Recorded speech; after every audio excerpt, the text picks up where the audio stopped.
नमस्कार प्यारे मित्रों और प्यारे विद्यार्थियों, इंदिरा हिंदी क्लासेज में आपका स्वागत है। वीडियो को देखने से पहले चैनल को सब्सक्राइब कीजिए। अगर वीडियो अच्छा लगे तो लाइक, कमेंट और शेयर जरूर कीजिए। तो देखिए, आज का जो अपना टॉपिक है वो है अलंकार। ठीक है, सबसे पहले देखिए जो अलंकार है, अलंकार क्या करता है। देखिए, जिस प्रकार काव्य, क्योंकि अलंकार के बिना काव्य का कोई भी महत्व नहीं होता है। दंडी और भामह ने तो क्या कह दिया है कि अलंकार क्या है, काव्य की आत्मा। यानी कि दंडी और भामह ने तो अलंकार को क्या बता दिया, काव्य की आत्मा बताया। देखिए, अलंकार का शाब्दिक अर्थ क्या होता है। शाब्दिक अर्थ क्या होता है, आभूषण। क्या होता है, आभूषण। अब देखो, आभूषण का मतलब क्या, भूषित करने वाला। क्या होता है, भूषित करने वाला, भूषित करने वाला। ठीक है, देखिए अलंकार क्या है। अलंकार दो शब्दों से मिलकर बना है। कितने शब्दों से, दो शब्दों से मिलकर बना है। कितने शब्दों से मिलकर बना है, दो शब्दों से मिलकर बना है। ठीक है, पहला तो है अलम धन कार। ठीक है, अलम का मतलब होता है शोभा करने वाला या बढ़ाने वाला, करने वाला या बढ़ाने वाला। ठीक है, जिस प्रकार आभूषण, जिस प्रकार आभूषण स्त्री के शरीर की शोभा बढ़ाते हैं। क्या करते हैं कि जिस प्रकार आभूषण स्त्री के शरीर की शोभा बढ़ाते हैं, उसी प्रकार काव्य की शोभा बढ़ाने वाले शब्दों को क्या कहा जाता है, अलंकार कहा जाता है। ठीक है, अब देखिए, जो अलंकार के जो प्रवर्तक है वो किसे कहा गया है, आचार्य भामह को। किसको कहा गया है, आचार्य भामह को प्रवर्तक।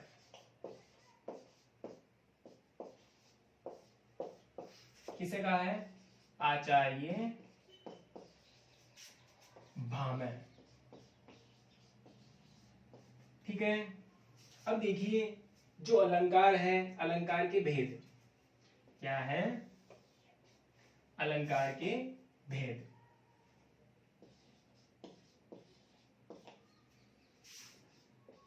शब्दालंकार,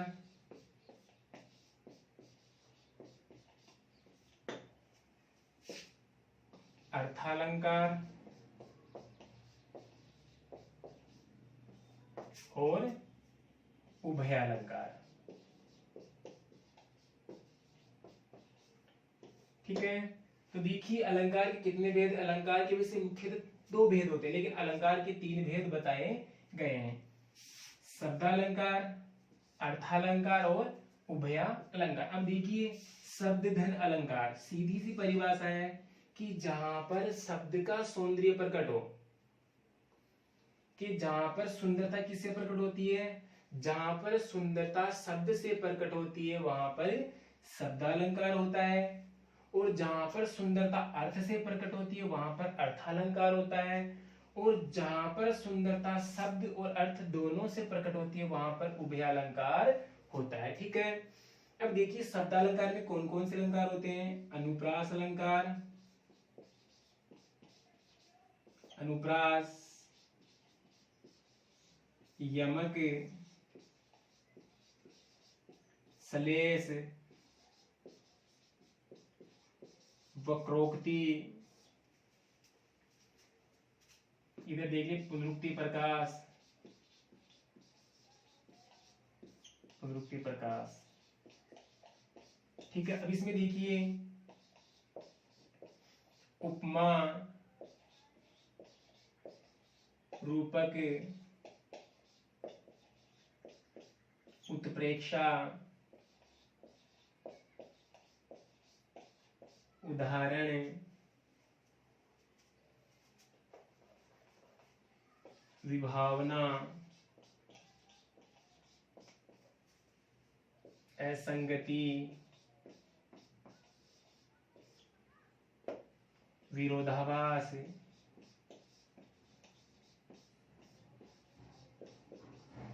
आदि।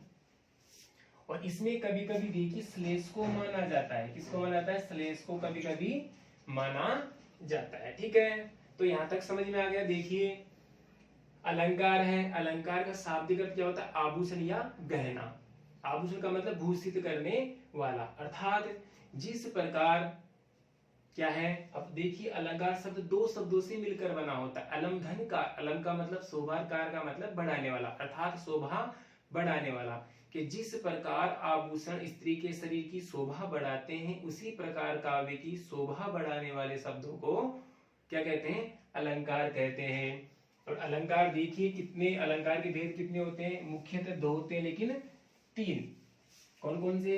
शब्दालंकार, अर्थालंकार और उभया अलंकार। ठीक है, अब देखिए शब्दालंकार और अर्थालंकार में क्या अंतर होता है? शब्दालंकार और अर्थालंकार में क्या अंतर होता है? देखिए शब्दालंकार,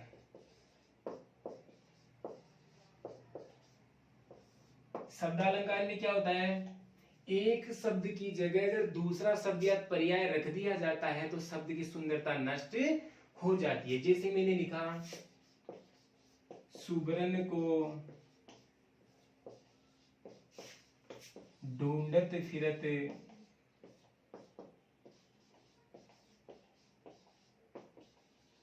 कवि कामी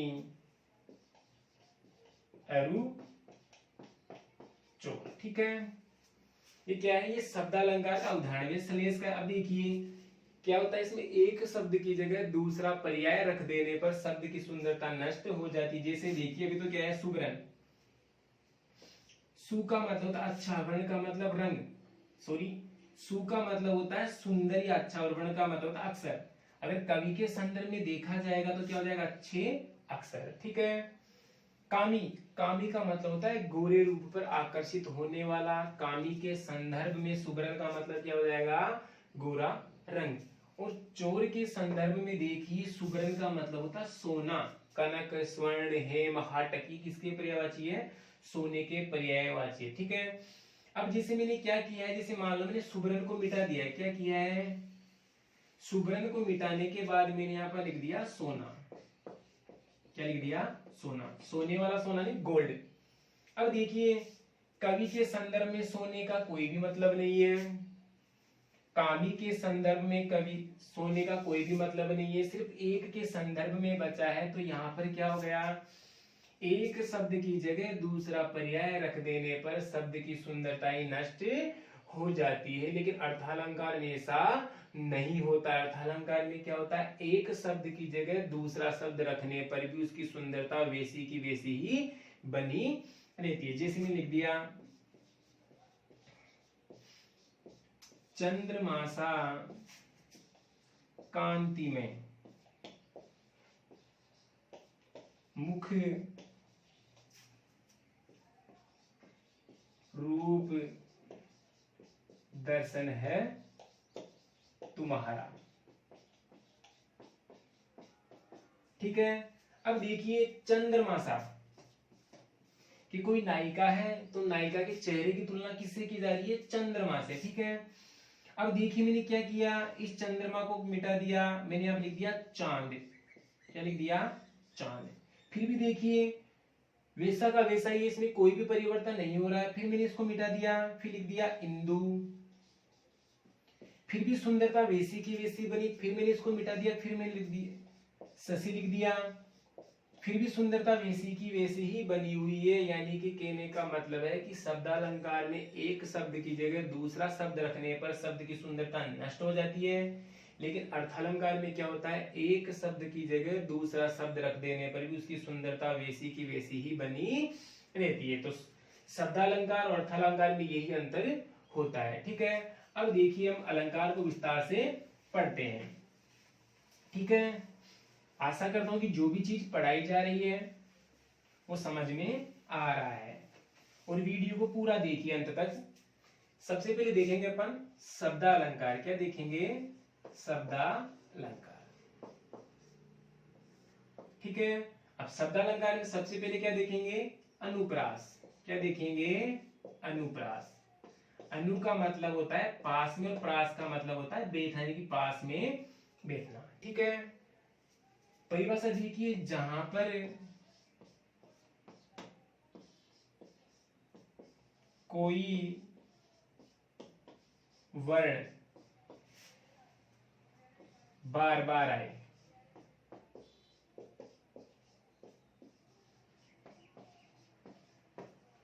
जहां पर कोई वर्ण बार बार आए वहां पर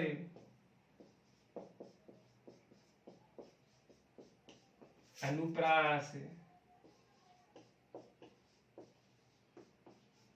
अलंकार होता है। देखिए, नाम से ही पता चला कि वर्ण भाषा की सबसे छोटी इकाई। वर्ण किसे कहते हैं, जिसके टुकड़े नहीं कर सकते। भाषा की सबसे छोटी इकाई क्या है, वर्ण। अब देखिए, परिभाषा से पता चला कि जहां पर कोई वर्ण, वर्ण का मतलब है कि एक अक्षर। अब जिसे मैंने लिख दिया रघुपति, राघव, राजा, राम, ठीक है। फिर दूसरा लिखा गंधी, गंध, गुलाब की,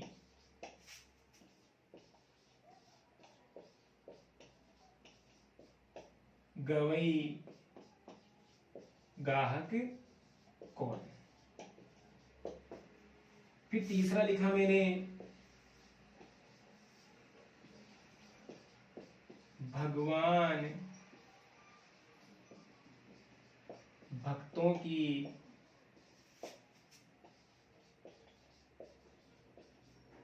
भयंकर,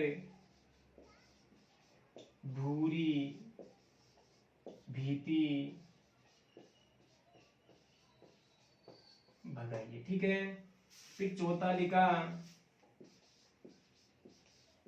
तरनी, तनुजा, तट, तमाल, तरवर, बहु, छाई, ठीक है।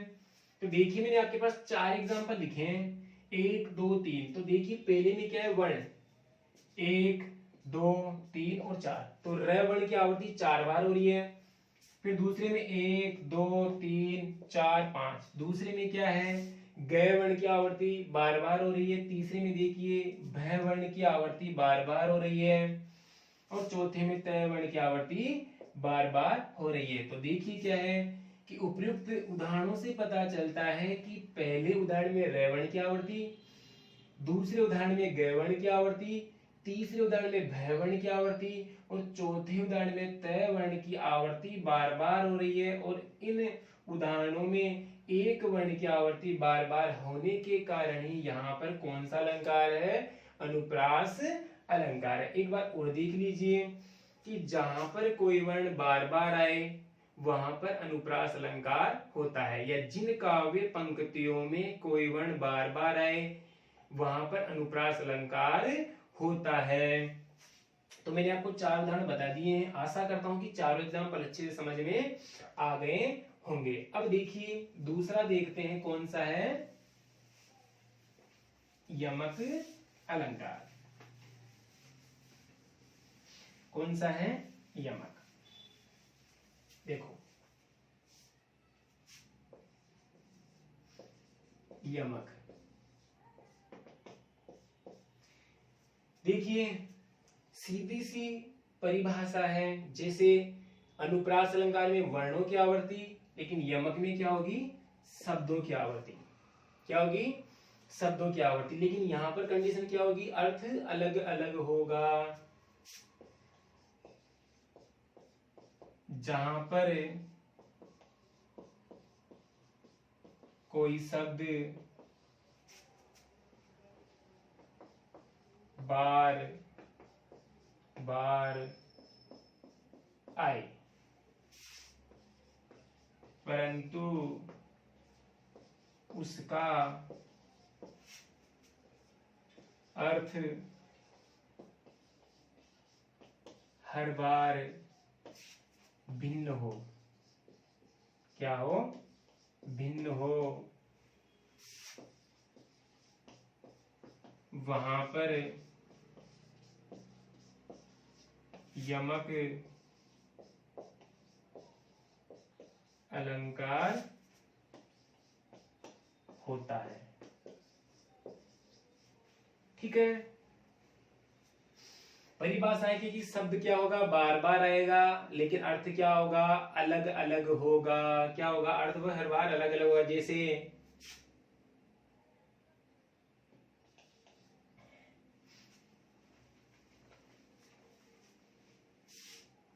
जैसे 3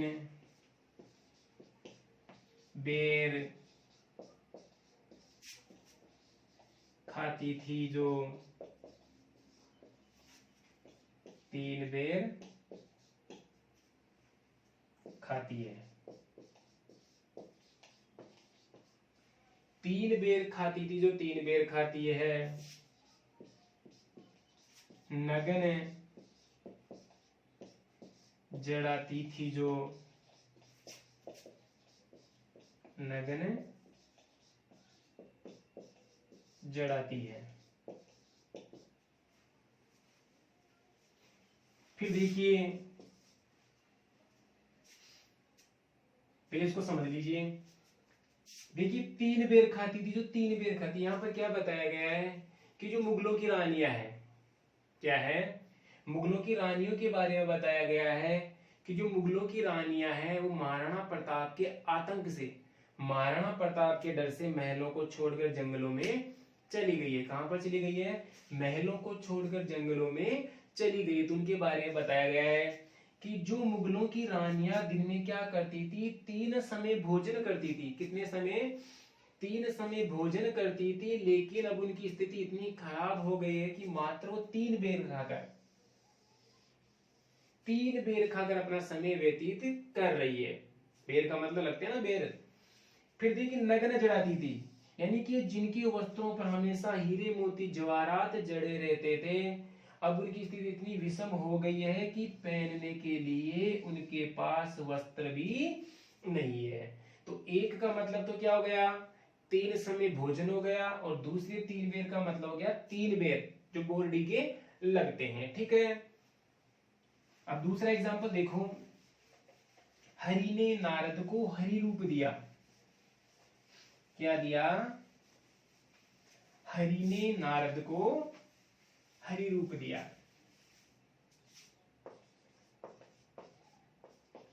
हरि ने नारद को हरि रूप दिया। ठीक है, ये देखो थोड़ा फिल्मी सॉन्ग। अपना अगला उदाहरण है, सजना है मुझे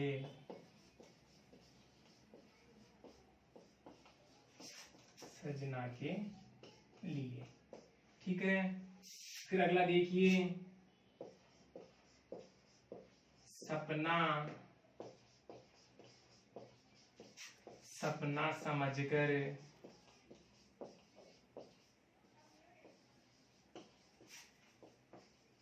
भूल मत जाना। फिर आगे कि जेते तुम तारे, जेते